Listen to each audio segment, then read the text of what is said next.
Hello there, YouTubers, subscribers, and friends. Today in Scenario Saturday we're going to discuss following question. What if Columbus didn't discover the Americas? Yes, I say Americas because I want to include North and South America. And to make sure that I'm talking about the continents and not about the United States. Just as a little disclaimer. Anyway, now, what if Columbus didn't discover the Americas? There are a few possibilities that could lead to a different outcome in the world. Well, first we need to discuss how it would be possible that Columbus would not discover the Americas. And in there I would suggest 2 points of divergence. One would be, for instance, that the Spanish royal house or royal court would never finance his expedition. Or the second possibility could be that Columbus tried to sail over there, but he would never return. And also his crew would never return as well. So there would be, I don't know, maybe a huge storm, or they would make such a huge mistake, or there would be such a huge mess that it would end up really badly. And if we are taking this as point of divergence, I would say that there would be almost for sure no discovery of the Americas from a European perspective, of course. Well, European, African, and more or less Asian. So this could lead to the fact that everything would basically be different.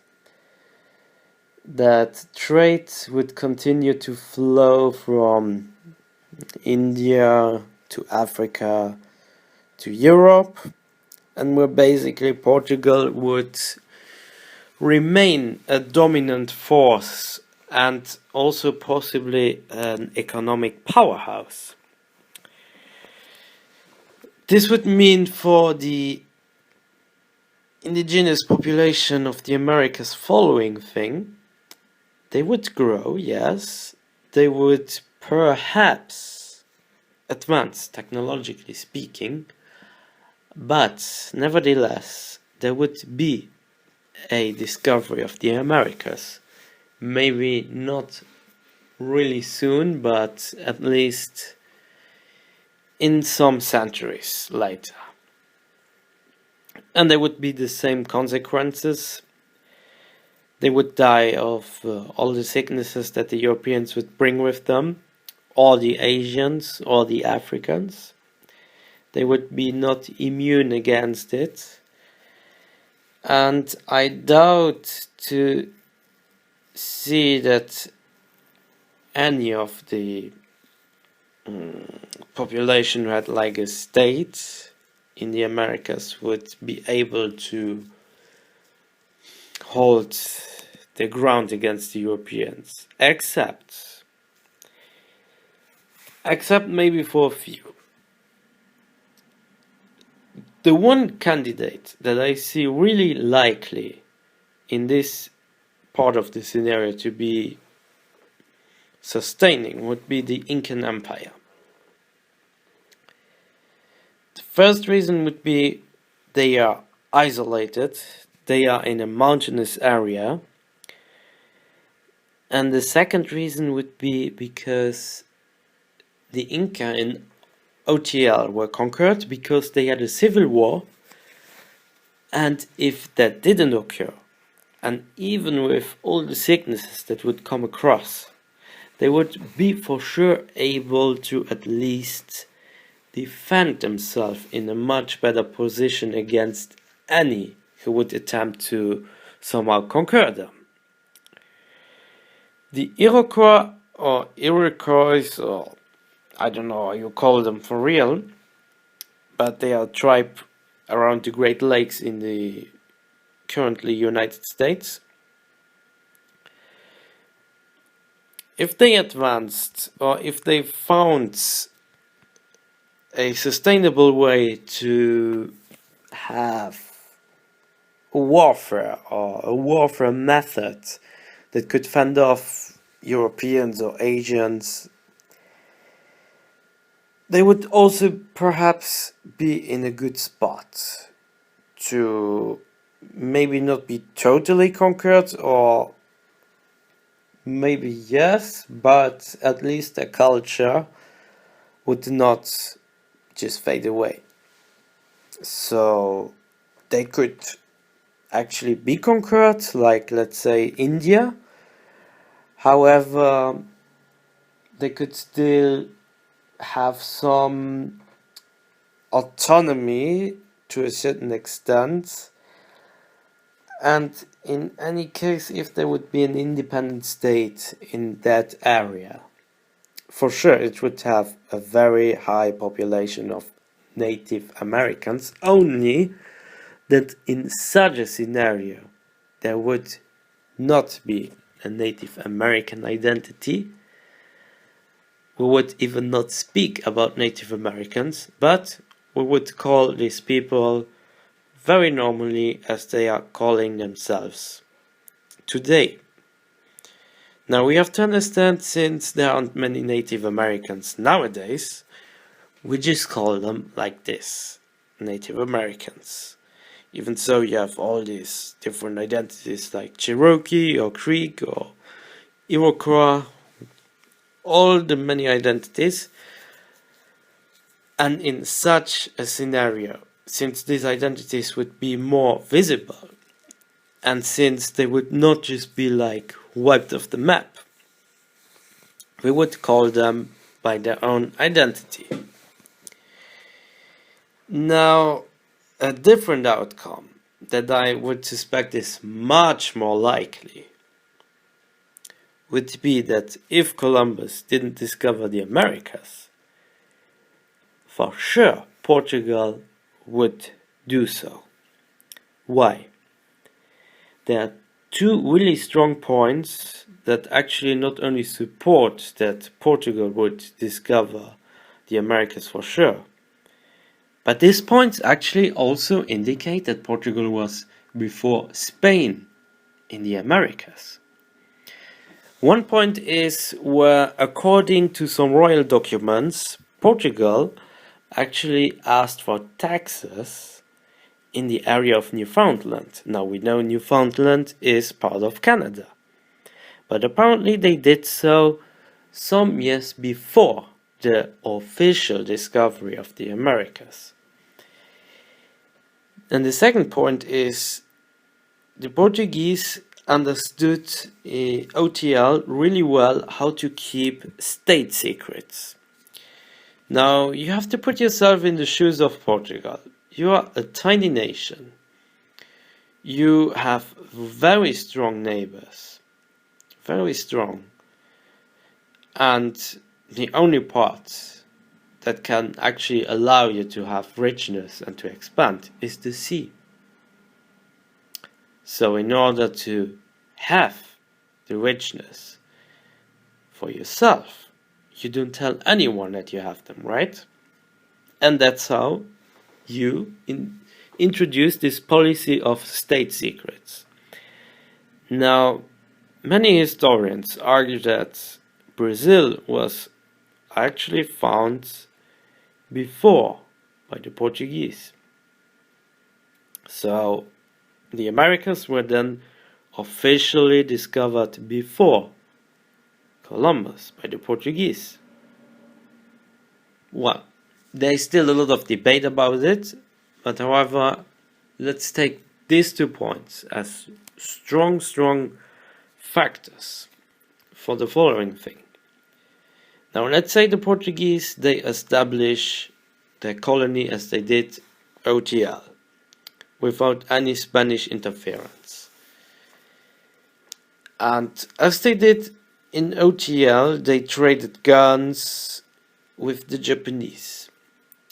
And they also made a lot of trade with the Indians and gave them guns for it. Now, I highly suspect that when they arrive in Brazil and they expand a bit, but not so much as the Spanish did, they would not really send these conquistadors to the Americas. I doubt even that Portugal had the capacity to do so. At that moment, they were more interested to just have trades. And in Brazil, there was, as far as I know, not really gold, but they had really good wood and trees for their ships, which they could use to make better trades with, let's say, India, for instance, or Africa or Japan. And now, let's say the Portuguese, they stay over there in Brazil, they expand a little bit. Of course, their sicknesses that they brought with them, they would also expand, but it would allow the native population of the Americas to recover much faster, because there would be no pressure from Spain, and because the Portuguese at first, they were not really interested to conquer en masse, because they didn't have the capacity to do so.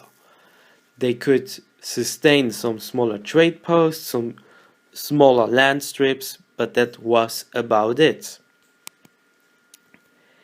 Now, they could also highly discover, I don't know, some isles in the Caribbean, maybe even North America, and they could keep it for perhaps some decades, as you say it, as a state secret, because after a while, information would always leak. It would always leak. And probably this Spanish royal courthouse, they would at first dismiss this information and try to just say, I don't know, the Portuguese are crazy and things like this. But secretly they would then try to check for themselves if there was really something. And now the conflict between Portugal and Spain would be a very different one than in OTL. Portugal would have a bigger advantage, and they would also already have the better knowledge of all the land strips, and perhaps Spain would actually not colonize any part of the Americas really soon. And I could also see that there would be probably some wars, but then the Pope, as he did in OTL, would interfere, and I suspect that he would actually make a different treaty with Portugal and Spain. Given the fact that Portugal already knew a lot more than Spain in that moment, they were in a better advantage, and they could play all these odds against Spain. Now, Portugal would make concessions because they were not in the position to have constantly war with Spain. Or perhaps Spain would refocus all their attention on conquering parts of Morocco. And in case they would be in many wars with Morocco, probably even ending up conquering some land strips, and then again losing them, and then perhaps even wars with France, Portugal could play all these odds against them. Now, what happens in the Americas? Portugal would make trade. Sickness would spread, yes, unfortunately. But they could recover faster, there was no pressure from Spain or from other powers for the first beginning. And later on, I could actually see at least the Incan Empire, I could see them evolving in a similar way as Japan. Now, Japan actually had a huge boost in military and also in warfare because of the constant trade that they made with Portugal. And Portugal gave them good weapons, they gave them also some knowledge, some technology for the silk that the Japanese had, which was really precious at that moment. And I suspect if the Portuguese come across with the Incan Empire, they would trade weapons for gold, maybe even give them technologies like the wheel or other things, but that would actually be what I suspect. The Incans, since they are geographically really isolated in some ways, they could exploit all of this. And if they didn't conquer parts of the Americas, at least they would be able to defend their core land. And I don't see them at all being totally conquered. In such a moment, this would be impossible that they would be totally conquered. Perhaps they would have parts, some provinces or some parts would be lost. Or perhaps there would be some kind of split of Inca, like there was a split of China. But they would never totally be annexed. It would be against all odds impossible, in my opinion. The Aztecs, for them, they could perhaps survive in a different way. I mean, culturally they could survive, but I would see them also being conquered maybe in a less faster way than it was OTL, but after some time they would probably be colonized, but more as Africa, let's say, or let's say, for instance, some parts of Africa.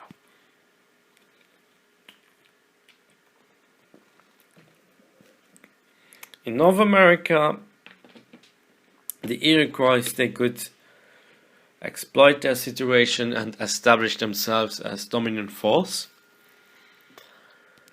Now, I don't know if the trade would go really fast, like let's say in 50 years from South America to really the northern part of America, and give them a clear advantage, and until then there would be no European. I don't know if that is actually really likely. So the Iroquois, I would say, they could go both ways. They could just go the same way as they did in OTL, or perhaps the total opposite, being able to establish themselves as a regional power and later on maybe even a dominant force. But again, from all of these countries or nations or peoples, whatever you want to call them, I suspect that only the Incan Empire would be the one that could establish themselves as great power over there, or in a at least sustainable way. Maybe you could have some smaller tribes in the Sierra, like let's say the Mapuche, or I don't know, the Aymaras, they were at that moment part of the Incan, so I don't know. The Amazonas tribes, I think for them there wouldn't be anything that would change so much, because it's a too isolated area that it would just be as it is in OTL, most likely. Maya was already in a free fall, so nothing could save them. And for the rest, I think, as I said, if Columbus didn't discover the Americas, then for sure the Portuguese would later on just discover it, and as a consequence have more richness, perhaps more conflicts with Spain, or in the case Spain would focus on other things, have less conflicts with Spain, and exploit economically all of that situation to establish themselves as an economic powerhouse. And as a consequence, the Incan Empire would be at least retaining their independence, and even become, if everything goes all right, and eventually even become a global, not global, but regional power, or great power, or just dominant power. Yes. So I hope you enjoyed it, and in case you disagree or you agree or you have something to add, just tell it, just write it in the comments. I'm Althistory Luxembourg, and I hope you liked it a lot, and I wish you a very, very nice day. See you next time. Bye.